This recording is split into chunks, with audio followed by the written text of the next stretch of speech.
고린도후서 6장 1절부터 13절까지 들어보겠습니다.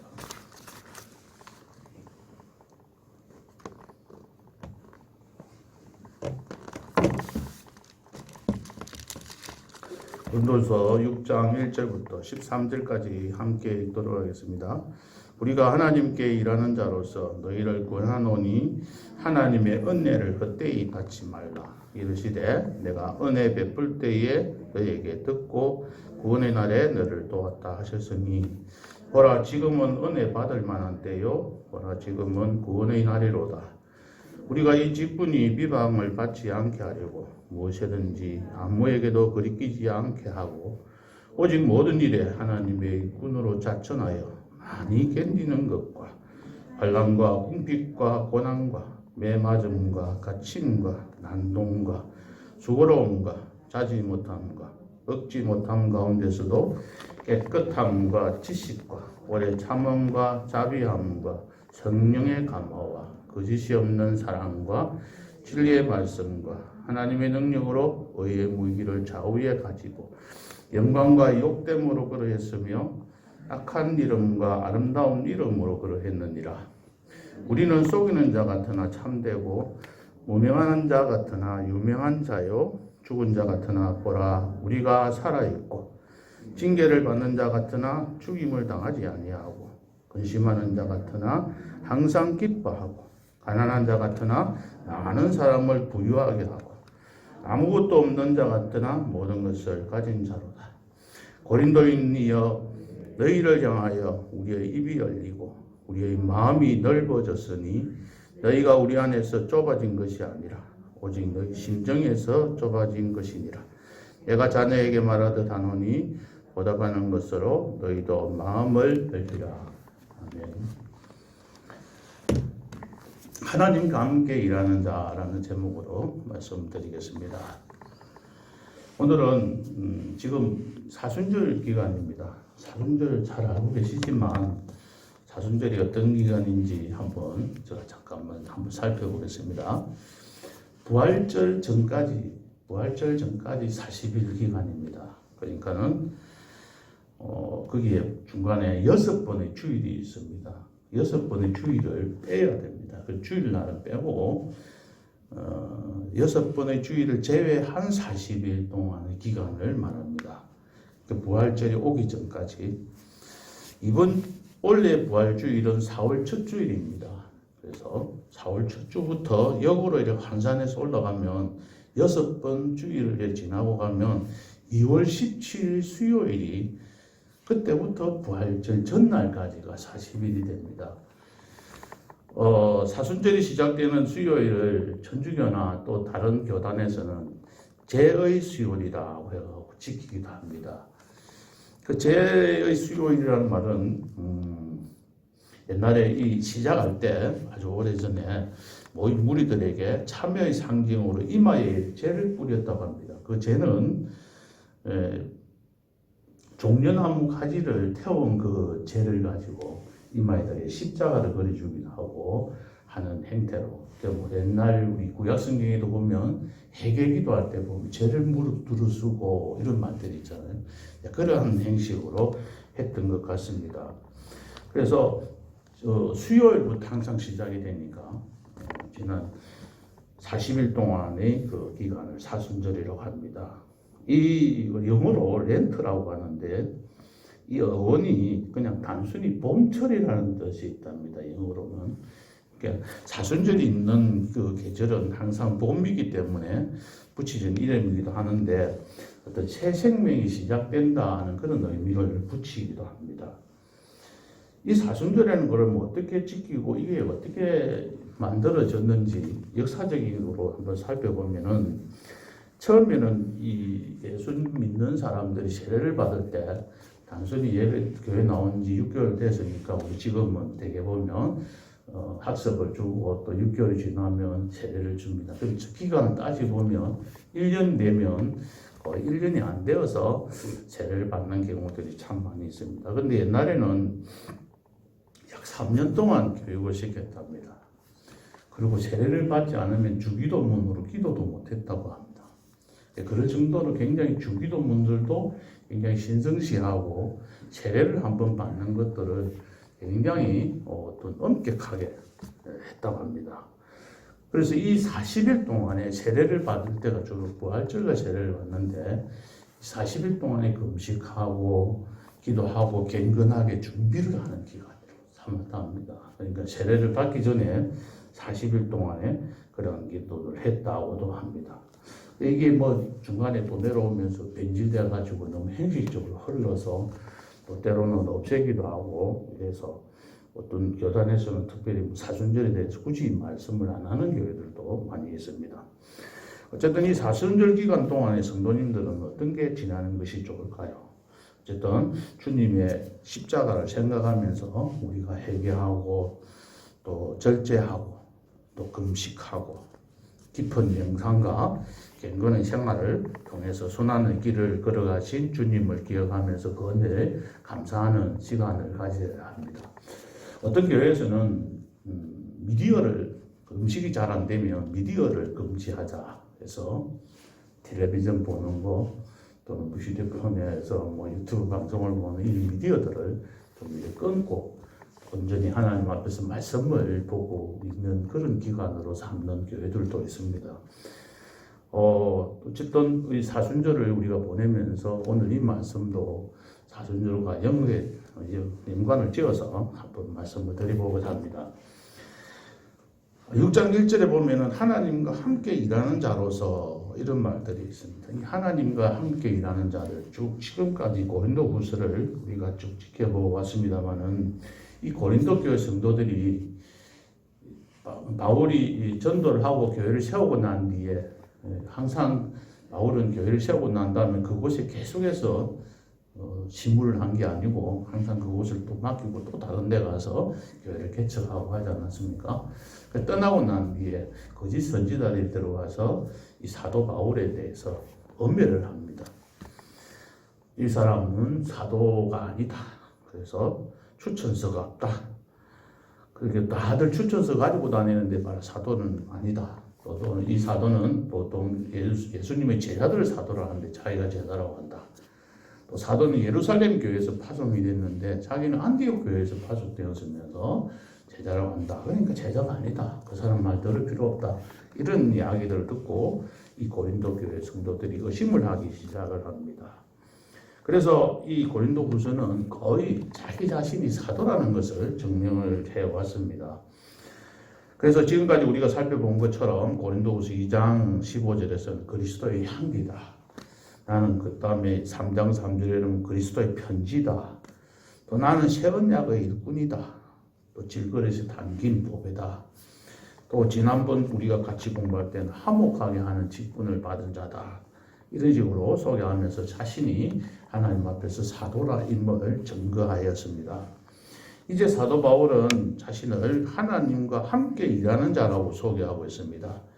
그래서 하나님과 함께 일하는 자의 자격으로 고린도 교인들에게 이렇게 외치고 있는 거예요. 복음의 사역자로서 감당을 하고 있는 겁니다.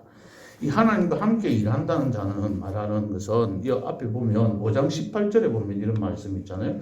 화목하게 하는 직분. 하나님께서 그리스도로 말미암아 우리를 자기와 화목하게 하시고 또 우리에게 화목하게 하는 직분. 그 다음에 3장 20절에 보면은 그리스도의 사신이 되어 그리스도를 대신하여 사신이 되어 하나님이 우리를 통하여 너희들에게 건면하시는 것 같이.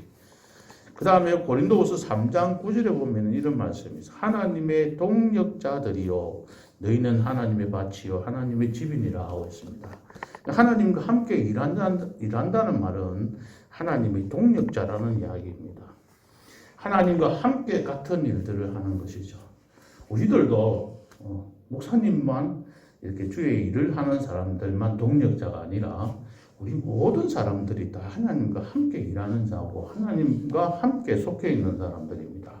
그래서 이 사실을 보면서 우리 자신 이거는 사도 바울이나 목사나 또는 어떤 교육자의 일을 하는 분들만 해야 되는 것인가 이렇게 생각할 수 있는데 그렇지 않는 겁니다. 그런 마음으로 모든 사람들에게 대해야 합니다. 성도들을 대할 때, 이웃을 대할 때, 나는 하나님과 함께 일하는 동력자로서 사람들과 함께 이야기하고 대화를 나누고 그들과 같이 교제를 나누어야 됩니다. 자녀들과 함께 일할 때도 함께 가족들과 함께 생활할 때도 나는 하나님과 함께 사는 사람이야. 일하는 자라는 그런 사명감으로 우리의 자녀들을 대하시고 배우자들을 대하신다면 우리의 삶이 우리의 생각이 더욱더 달라지리라고 생각합니다. 오늘 이 본문을 가지고 세 가지로 나누어서 좀 말씀을 드리겠습니다. 성경을 읽으실 때 잘 읽으시지만 학교 다닐 때 공부할 때에 국어 시간에 문단 나누기 한 것처럼 이거 쪼개가지고 이렇게 생각해 볼 필요가 있습니다. 오늘 본문은 6장 1절부터 2절까지를 하나로 쪼개서 보시면 돼요. 여기는 하나님께 함께 일하는 자는 무엇을 하는 것인가, 무슨 일을 하는가 이렇게 저는 그런 제목을 붙였습니다. 3절부터 8절 중간에 상반절까지는 3절부터 8절 중간에는 사역자가 어떤 자세로 일해야 되는가, 사역자는 복음 사역자로서 일하는 사람, 하나님과 함께 일하는 자들에게는 어떠한 일들이 닥치며 그럴 때 어떻게 일을 해야 되는가, 어떤 자세를 가져야 하는가에 대해서 말씀을 하고 있습니다. 8절 하반절부터 9절 10절까지 8절, 9절, 10절에는 그런 사역자들이 일을 하고 나면 어떤 결과가 우리에게 닥치는가 이렇게 쪼개볼 수 있고, 마지막 11절부터 13절까지는 결론적으로 우리는 좀 더 마음을 넓히라는 마음 자세로 말씀을 드리고자 합니다. 첫 번째로 1절, 2절에 보면은 하나님과 함께 일하는 자는 무엇을 해야 합니까? 하나님과 함께 일하는 자의 사역은 무엇입니까? 바로 하나님과 함께 일하는 자는 복음 전파입니다. 무엇을 외칩니까? 무엇을 전했습니까? 너희를 권하노니 뭐라고 그랬죠? 하나님의 은혜를 헛되이 받지 말라. 그렇게. 우리의 메시지가 우리가 가족들이나 또는 우리의 메시지를 듣는 사람들에게 이 사도 바울이 말한 것과 같은 이런 메시지를 전달해야 된다는 거죠. 하나님의 은혜를 헛되이 받지 마라. 하나님의 은혜를 주셨는데 너희들이 헛되이 받지 말라. 우리가 부모가 자녀에게 무슨 선물을 하나 주잖아요. 뭘 줬는데 받아가지고 뭐 이런 것 줘. 이렇게만 생각하면 굉장히 섭섭하잖아요. 나는 굉장히 신경을 써서 뭐 줬는데 이 선물을 헛되이 받아서 또 그냥 감사합니다 하고 받았는데 가만히 보니까 귀하게 사용 안 하고 어디 서랍에다 잡아 넣어놨거나 저 어디 뭐 한쪽 구석에다가 쳐봐 놓거나 그래 놨다고 보십시오. 또는 어떤 집에 갈 때 친척 집에 가면서 선물을 하나 귀하게 준비를 해서 갔는데 드렸는데 그 집에 다음에 한 가보니까 저 어디 구석에 쳐봐 놨고 쓰지도 안 하고 있으면 우리의 마음이 어떻습니까? 그러니까 은혜를 우리가 뭔가 선물을 주고 나면 그 선물을 받은 사람은 귀하게 사용할 줄 알아야 되고 그 성의 있게 생각을 할 줄 알아야 되는데 그 은혜를 받은 사람들이 헛되이 받는 거죠. 그래서 헛되이 그냥 뭐 대수롭지 않게 생각하는 겁니다. 우리가 하나님 은혜를 받아서 대속함을 받아서 우리는 구속함을 받아서 하나님의 자녀가 됐는데 이 사실이 굉장히 중요하고 이 사실이 우리에게 굉장히 기쁘고 값진 것인데 이것을 헛되이 생각하는 겁니다. 그러면서 2절에 보면 이런 말씀입니다. 왜 그러면 은혜를 받아야 되는가? 그 이유는 이렇게 이야기합니다. 지금 은혜를 베풀 때에 거기 보면 2절 하반절 지금은 은혜 받을 만한 때요. 지금은 구원의 날이기 때문에 받아야 되는 거예요. 지금. 언제? 지금 받아야 되는 겁니다. 은혜를 받아서 이 말을 간단하게 말하면 은혜를 받아서 왜 받느냐? 구원을 받으라는 거죠. 하나님의 자녀로서 되어라는 겁니다. 그 말씀을 계속 하고 있는 거죠. 그런 은혜를 받아서 너희들이 구원함을 받아라. 그랬는데 그 은혜를 헛되이 받고 예사롭게 생각한다는 것입니다. 그러면 이 은혜는 어떤 은혜입니까? 앞으로 우리가 지난 5장 17, 8절로 넘어가 봐야 됩니다. 앞부분으로. 고린도후서는 이렇게 쪼개어서 보면은 이해가 잘 안 돼. 1장부터 계속 똑같이 줄줄이 읽어봐야 됩니다. 이게 중간에 끊어져 있지만, 우리가 사복음서를 보면 어떻게 보면 다르게 딱딱 어떻게 끊어져서 여기까지만 이해하면 끝나는 부분들이 있어요. 근데 지금 또 우리가 아침에 요한복음을 살펴보잖아요. 요한복음 같은 경우에는 1장과 2장 한 두 장을 한꺼번에 봐야 되는 거. 그 다음 한 장을 통틀어서 읽어야 전체적인 이해가 되도록 써져 있습니다. 그러니까 그 성경마다 조금 특징이 있는데 고린도후서는 처음부터 끝까지 쭉 연결해서 봐야 전반적으로 볼 수가 있습니다. 이게 다르게 끊어졌네. 그래서 어떤 분들 설교를 하시면서 6장 1절 2절을 앞부분에 연결을 시켜서 보시는 분들도 있는데 저도 그렇게 해볼까 하다가 그럼 굳이 이걸 성경을 쓰신 분이 6장이라고 딱 해서 1절부터 이렇게 구분을 지었을 때는 분명히 이유가 있을 거다 생각을 갖고 저는 이렇게 소개해서 봅니다. 어떤 은혜입니까? 바로 앞에서 보면 화목하게 하는 은혜입니다. 20절의 마지막에 보면은 하나님과 화목해라 그랬습니다. 지난주 설교 드리면서 말씀을 드렸습니다. 하나님과 화목한다는 걸 뭘 말합니까? 우리가 하나님과의 관계가 단절되어 있습니다. 끊어져 있었다는 것이죠. 부모와 자녀의 관계가 끊어졌어요. 무슨 이유로? 부모와 자녀 그 옛날에 무슨 일이 있어서 끊어졌던 것이죠. 저는 부모와 자식이 끊어지는 걸 나는 이해를 못하고 살았습니다. 그런데 텔레비전에 보면 어떤 사람은 아버지하고 끝까지 말을 안 하는 사람, 입을 닫고 대화를 안 나누는 그런 아들들도 있더라고요. 지금 이해가 안 됐습니다. 근데 텔레비전을 계속 보면서 그렇구나, 그럴만도 하구나 이런 생각을 했어요. 어릴 때에 자기를 이해 못 해준 것 때문에 30이 되고 40이 되어가도 마음속에 콩하게 넓고 아버지하고 마음을 열지 않는 그런 관계가 끊어져 있는 그런 상태들을 보는 거죠. 그럴 때 보면 대체적으로 자녀가 관계를 맺으려고 아버지하고 관계를 더 가까이 하려고 다가가서는 사람들은 거의 별로 없어요. 다 부모가 자녀에게 더 관계를 끊어진 관계를 회복하려고 나아가는 경우가 참 많이 있습니다. 이처럼 우리가 하나님과의 관계를 더 어떤 부분이 이어서 가려고 하는 것이 아니라 하나님께서 우리와의 끊어진 관계를 이으려고 하셨다는 겁니다. 그렇게 하기 위해서 하신 일이 무엇입니까?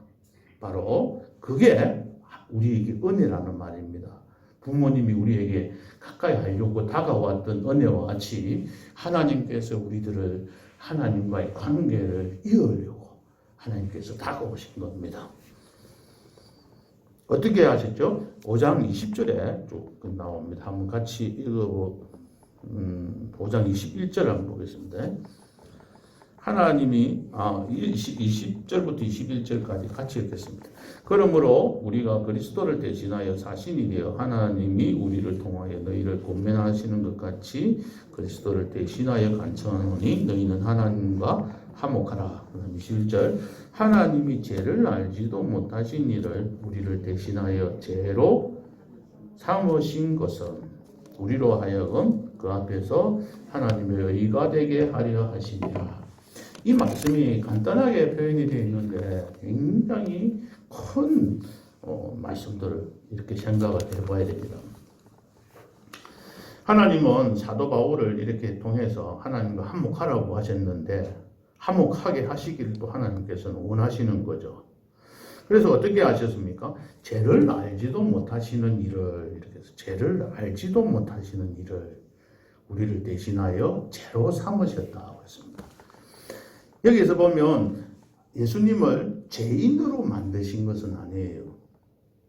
만약에 예수님이 죄인이 되어버리면 죄인이 죄인을 구속할 수가 없는 겁니다. 그렇잖아요. 그죠? 옥에 갇혀있는 죄수가 내가 네 죄를 사해 줄 테니까 내가 네 대신 죄를 짊어질 테니까 너는 나가라 이렇게 말하면 될까요? 아니잖아요. 그죠? 내가 죄가 없는 사람이 가서 나 이 사람 대신해서 내가 죄를 값을 치를 테니까 내가 대신해서 죄 값을 치르고 이 사람을 풀어주라 하면 되잖아요. 그죠? 그와 같이 죄인이 아니고 그냥 죄를 알지 못하시는 이가 하는 거죠. 죄를 알지 못하시는 이가 어떻게 하셨습니까? 그를 죄로 삼으셨다는 것입니다. 이 말씀이 우리에게 정확하게 와닿아야 합니다. 죄 없으신 분의 죽음으로 인해서 우리는 하나님의 의가 되게 하려 하심이라. 그 안에서 말씀들을 우리가 참 이해가 안 됐는데 제가 책을 보면서 딱 와닿았어요. 왜냐하면 이렇게 딱 보세요. 우리가 죄를 지었잖아요. 이 죄를 죄 없으신 예수님한테 전가를 시켰던 거예요. 네가 죄 지었다 하고 딱 주는 거예요.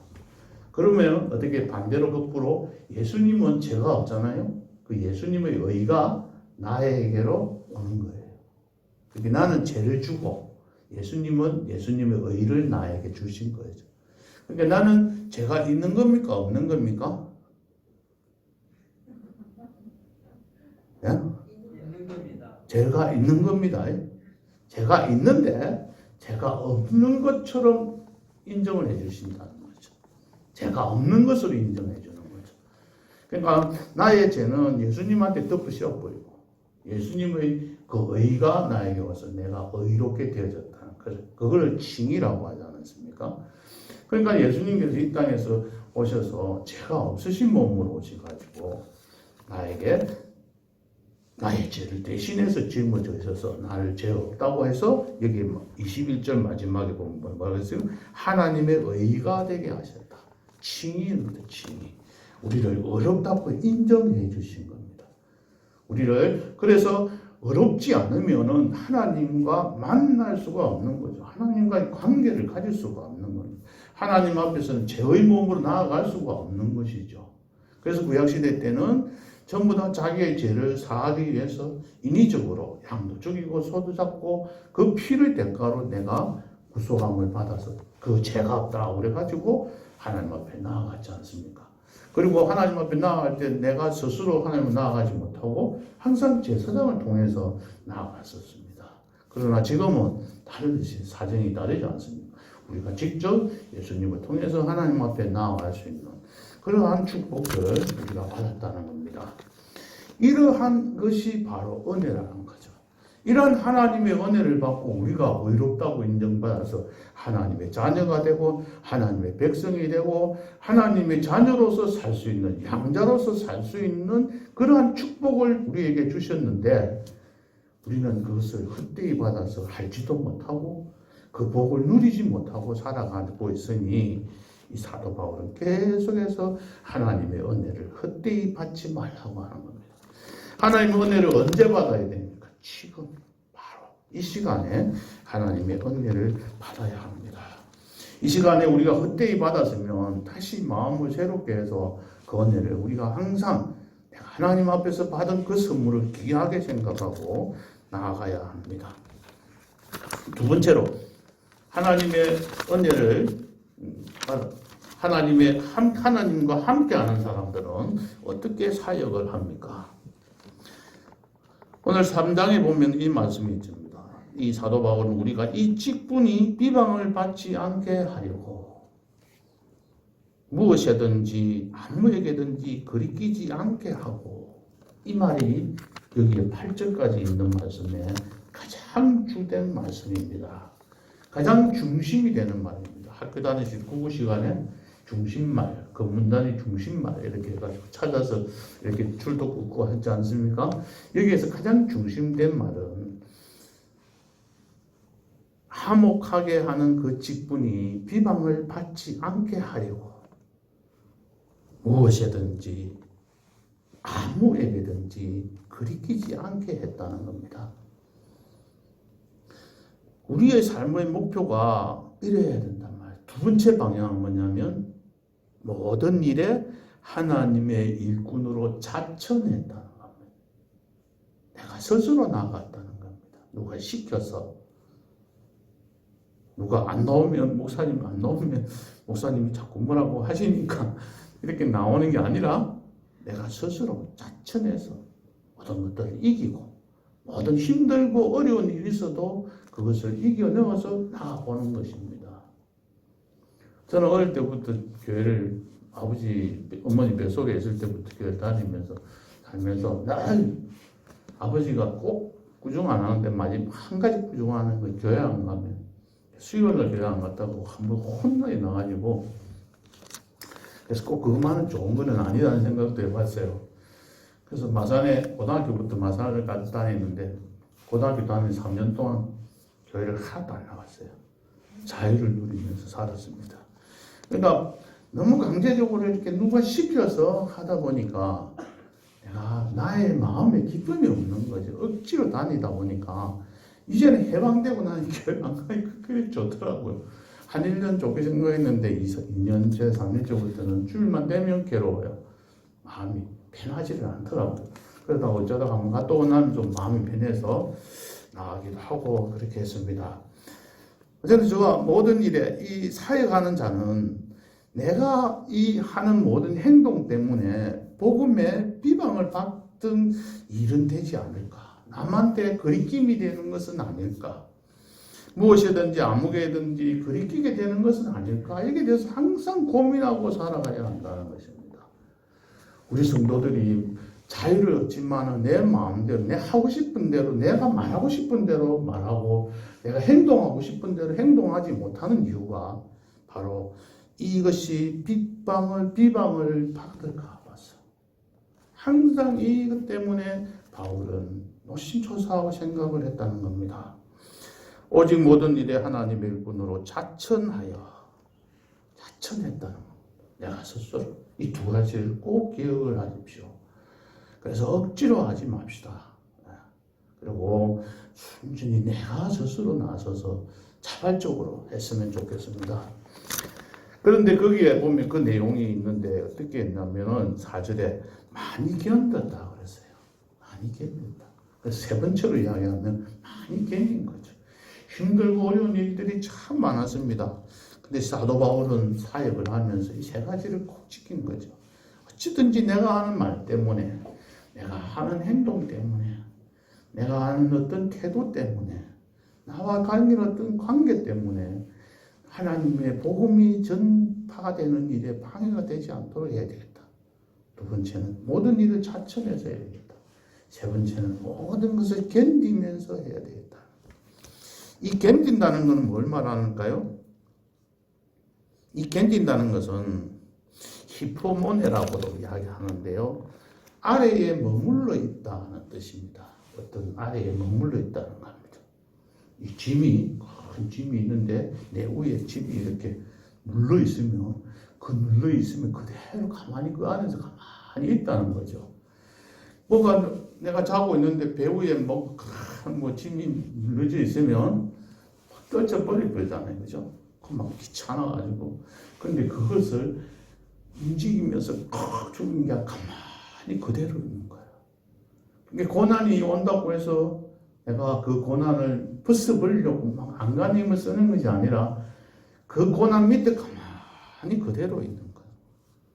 도망가지 않고 계속 그대로 머물러 있는 겁니다. 그러니까 우리가 예수를 믿으면서 내가 힘들고 어려운 일이 있으면 아이고 내가 이 교회 아니면 뭐 없냐?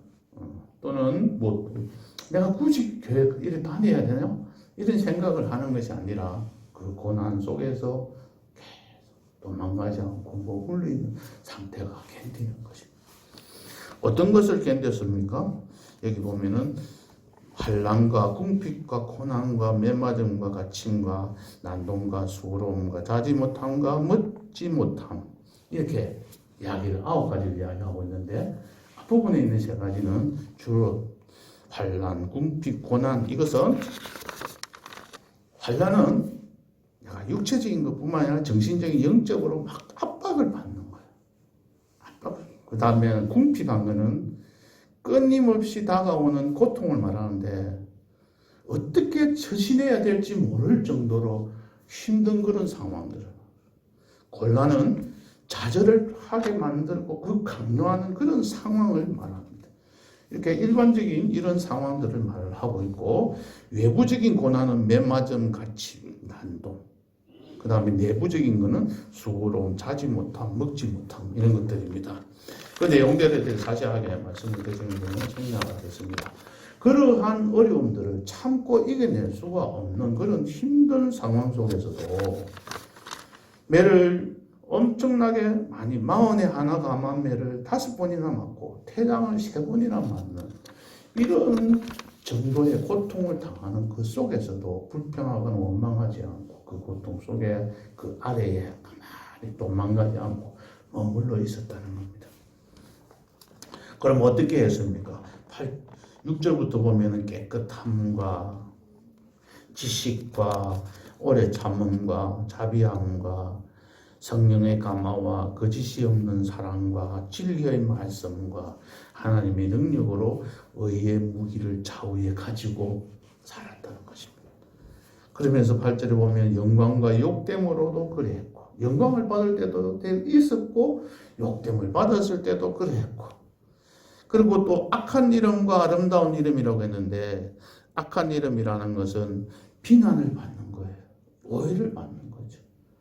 그 다음에는 아름다운 이름, 인정을 받는 겁니다. 그러니까 악한 이름이라는 것은 우리가 보면 오해를 받는, 내가 열심히 일을 했는데 오해를 받을 때가 참 많이 있지 않습니까? 그러면 차라리 안 했으면 내가 그 소리를 안 들을 텐데 이런 생각들을 가질 때가 그때가 제일 무너지기가 쉬워요. 저도 제일 힘든 게 저 자신이 한 것과는 다르게 오해를 받을 때 참지를 못하겠더라고요. 내가 차라리 막 하면서 그렇게 대들 때도 있었는데 어쨌든 그러한 상황 속에서도 바울은 이겨냈다는 겁니다. 어떤 자세로 한 번 더 말씀을 드릴게요. 3절에 있는 것처럼 무엇이든지 그리끼지 않게 하려고 했다. 왜? 이 직분이 비방을 받으면 안 되니까. 복음 사역이 비방을 받으면 안 되니까. 두 번째는 자천하면서, 세 번째는 견딘다고 그러죠. 그렇게 하고 난 뒤에는 어떤 결과를 가져왔습니까? 오늘 8절 하반절부터 그 결과가 10절까지 나옵니다. 다른 사람들에게 어떤 인정을 받았습니까? 속이는 자다, 무명한 자다, 이름도 없는 게 죽은 자다, 징계를 받은 자다, 근심하는 자다, 가난한 자다, 아무것도 없는 자다, 이런 소리를 들은 거죠. 세상 사람들로부터 이런 평가를 받는 겁니다. 주를 위해서 고생하고 힘들게 봉사했는데 나중에 결과적으로 나에게 돌아오는 것은 이런 소리밖에 안 듣는 겁니다. 그러면서 바울은 뭐라고 이야기합니까? 속이는 자 같으나 나는 참되고 너희들이 볼 때는 사기꾼같이 볼지 모르지만 너희들이 볼 때는 내가 거짓 사도같이 볼지 모르지만 나는 진실하고 정직한 자이며 너희들이 볼 때는 인정받지 못한 무명한 자같이 볼지 모르지만 나는 하나님 앞에 인정받는 유명한 자고 죽은 자 같으나 나는 하나님 안에서 부활체를 영광스러운 부활체를 입고 다시 살아날 사람이라는 것을 생각하고 징계를 받아서 내가 힘이 없는 것 같지만 나는 끝까지 죽임을 당하지 않고 근심하는 자 같으나 나는 기뻐하고 아무것도 없는 자 같으나 모든 것을 가진 자. 지금은 비록 가진 것이 없지만 부활 후에 영광스러운 하나님 나라에서 넘치는 부요를 누리면서 살아갈 것이라는 확신을 갖고 살아가는 겁니다. 이것 때문에 위로받고 살아갈 수가 있는 것이죠. 앞에 것은 세상으로서부터 받는 평가입니다. 세상 사람들로부터 이런 평가를 받으면 다행인데 우리 같이 예수를 믿는 이 자리에 있는 성도들로부터 이런 소리를 들을 경우들도 많이 있습니다. 그때 더 참지 못하고 이겨내지 못하고 무너져 버리는 경우들이 너무 많다는 걸 우리가 항상 명심하고 이럴 때에는 하나님께서 주시는 어떤 고통이 아니라 마귀가 우리를 혼란스럽게 만들려고 하는 것이라고 생각하고 돌아서는 그런 마음들을 가져야 합니다. 뒤에 나오는 것은 성도에 대해서 하나님께서 보시는 판단입니다. 현재는 지금 어떠할지 모르지만 하나님께서 우리들에게 어떻게 판단하시는지에만 기도하시면서 하나님 앞에 위로받으시기 바랍니다. 억울하면 하나님 앞에 나와서 억울하다고 하나님 하면서 막 떼들고 하나님 앞에 와서 마음을 털어놓고 그 기도하는 가운데 하나님께서 주시는 위로를 받으시고, 그렇게 할 때 하나님이 해결하게 맡겨두실 때에 하나님께서 해결하시는 것을 보고 내가 기뻐하고 즐거워하고, 그 가운데에 나의 건강이 되찾아지고 내 마음이 늘 주님 앞에 오서 주님을 섬기며 살아가는 것이 즐겁고 기쁜 일이 될 수 있도록 하나님의 나라는 의와 평강과 희락을 되겠습니다. 하나님께서 주시는 복은 물질적인 복이나 건강의 축복보다는 하나님께서 주시는 것은 의와 마음의 평강과 내 마음에 기뻐하는 것입니다. 그렇게 기뻐하는 자에게 하나님께서 건강의 축복을 덤으로 주시는 겁니다. 말씀을 맺겠습니다. 오늘 11절, 12절, 13절 함께 읽겠습니다. 고린도인들이여, 너희를 향하여 우리의 입이 열리고 우리의 마음이 넓어졌으니 너희가 우리 안에서 좁아진 것이 아니라 오직 너의 심정에서 좁아진 것이니라. 내가 자녀에게 말하듯 하노니 보답하는 것으로 너희도 마음을 넓히라. 아멘. 이 고린도 교인들이 바울에 대해서 좁은 마음을 가지고 오해를 하는 거예요. 이 바울이 그렇게 헌신적으로 너희들한테 봉사를 했는데도 너희가 그럴 수 있어? 라고 해서 끝까지 원망하고 그들을 가서 안 갚아마려고 한 게 아니라, 내가 지금 너희들을 위해서 내 마음을, 내 입이 열리고 우리의 마음이 넓어졌으니 이제 너희들을 다 용서하니 너희들도 마음을 넓히라는 거예요. 너희들도 이제 그러한 생각들을 갖지 말고 우리들과 함께 하자는 겁니다. 우리들의 입이 열리고 우리의 마음이 넓어져야 합니다. 먼저 우리가 입을 열어야 합니다. 내 마음속에 가만히 꽁하게 생각하고, 저 김집사가 나한테 그렇게 했지 하고 혼자만 생각하고 있지 말고 만나서 이야기를 해야 됩니다. 입이 열려야 합니다. 그래야 그 사람이 입을 열고 자신의 입장도 생각하면서 서로 말을 하지요. 혼자만 콩하니 생각하니까 니하고 절대 말하는 거 봐라. 절대 내가 말하면 손가락에 장을 찌시다. 이런 행태에서 다짐을 하는 어리석음을 범하지 말고 입을 열으라는 겁니다. 마음을 넓게 해서 입을 열고 말씀하셔야 됩니다. 아니, 지 양반하고 이야기해 본들 도무지 이해가 안 돼. 말이 안 통해. 말이 안 통해도 이야기하셔야 됩니다. 내가 참으면 되지. 안 돼요. 그러면 속에 병만 생기는 겁니다. 입을 열고 내 마음을 그 다음에 넓게 열어줘야 돼요. 교인들끼리도, 가정에서도, 자녀들과도, 또 직장에서 우리의 동료들과도, 우리 상사와 모든 사람들과 대할 때 그 관계가 제대로 될 때 하나님과의 관계도 올바르게 가질 수가 있는 거. 그럴 때에 하나님과 화목한 관계, 하나님과 단절되지 않은 그런 관계로 지속되어 갈 수가 있는 겁니다.